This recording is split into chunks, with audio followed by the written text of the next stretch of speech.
Ye are not your own.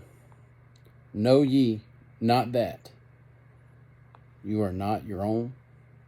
1 Corinthians 6:19. There is no such things as a private life, a world within the world. For a man or woman who is brought into fellowship with Jesus Christ's sufferings, God breaks up the private life of his saints and makes it a thoroughfare for the world on the one hand and for himself on the other.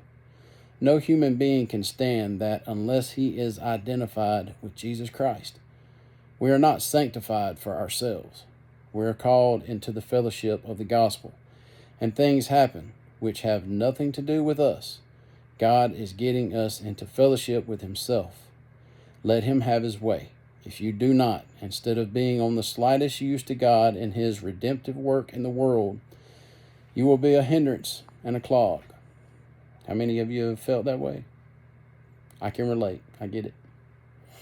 The first thing God does with us is to get us based on rugged reality until we do not care what becomes of us individually as long as he gets his way for the purpose of his redemption. Why shouldn't we go through heartbreaks? Yeah. Through those doorways, God is opening up ways of fellowship with his Son, and that is the only way to God is through his Son.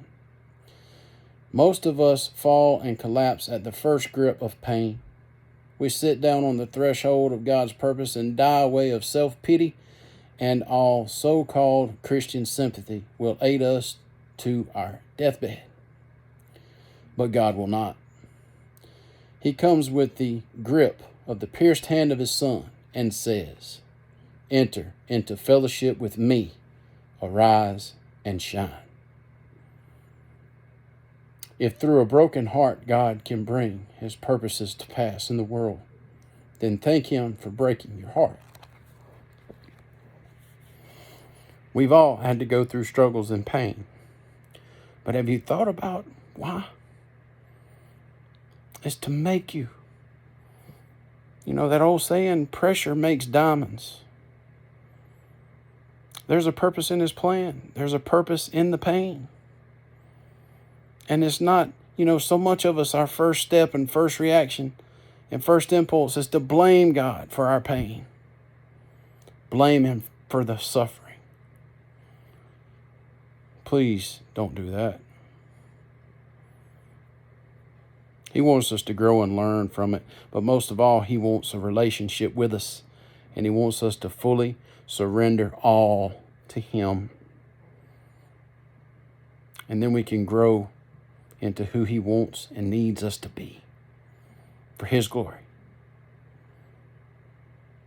So use that pain, use that suffering, and cry to him. Cry out to him. Pour your heart out to him. He will hear you. Free will is a big deal. And he gave us free will for so many reasons. He's not going to push you into believing him. He's not going to push you into loving him or accepting him. He's dependent on you to do that.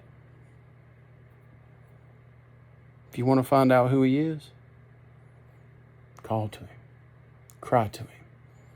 Pour your heart out to him. He'll answer some sort of way.